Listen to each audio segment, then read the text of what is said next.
muito com minha vida. E a liberdade, ela me ensinou algumas coisas, né?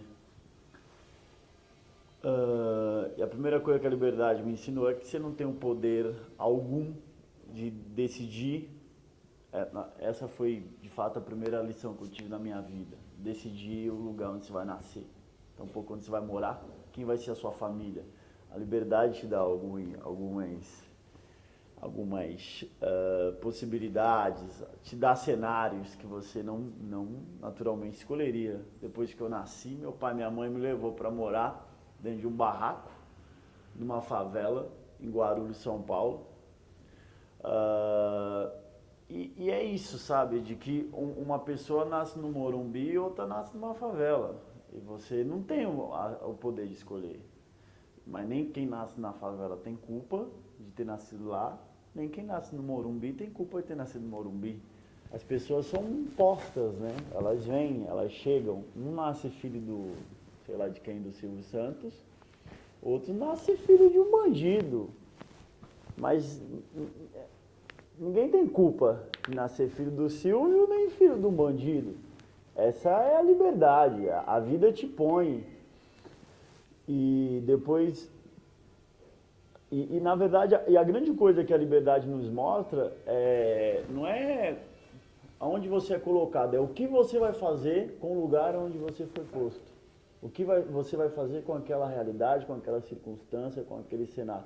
Como que você vai dialogar, como que você vai co-criar com tudo aquilo que está no seu redor.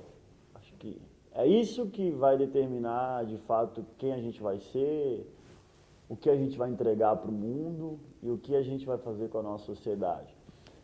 Esse barraco que eu fui morar era uma época de muita pobreza para meus pais. Eles não tinham grana para me comprar um berço, me botaram para dormir numa banheira azul, meus primeiros 9 meses de vida. Minha mãe sempre diz, muito emocionada, que na época que eu nasci, as pessoas pediam ela de presente. Aliás, pediam eu de presente para ela. Agora dá pra mim criar seu filho. Você não vai ter.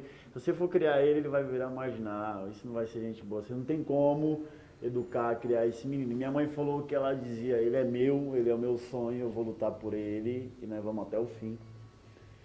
E tem uma frase que diz assim: que quando você acha que já está muito ruim, cuidado porque ainda pode ficar pior.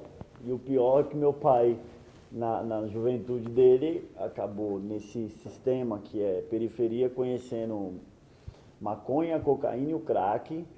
E aí a gente morava numa região muito violenta de Guarulhos. E daí o meu pai era atleta do Corinthians. Um dia ele voltou, ele tinha 2 carros velhos, um Fusca e um Opala, e deu carona para um amigo dele. E esse amigo que ele deu carona estava jurado de morte. E aí esses caras foram na casa da minha avó e falaram assim: ó, o Márcio deu carona para um cara. Chamou meu pai e falou: ó, Márcio, você deu carona para um cara que você não podia dar carona que tá jurado de morte. Então, não, tem que te matar também. Aí o pai falou: pô, vocês vão me matar porque eu dei carona para uma pessoa? Sim, então despede da sua família que nós vamos te matar.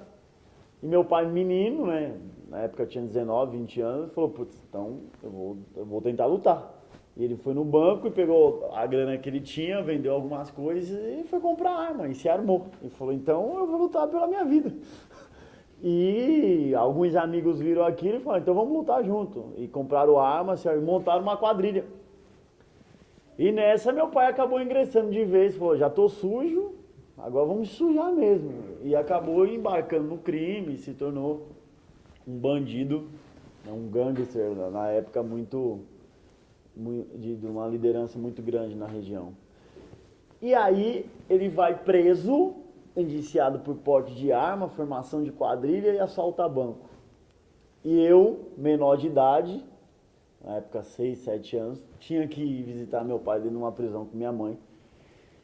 E ver minha mãe nua, sendo revistada pelas polícias que procuravam droga na parte íntima dela, tem todo aquele processo de revista. Então isso, eu estou contando isso para vocês entenderem o cenário que eu vivia. Então isso na cabeça de um adolescente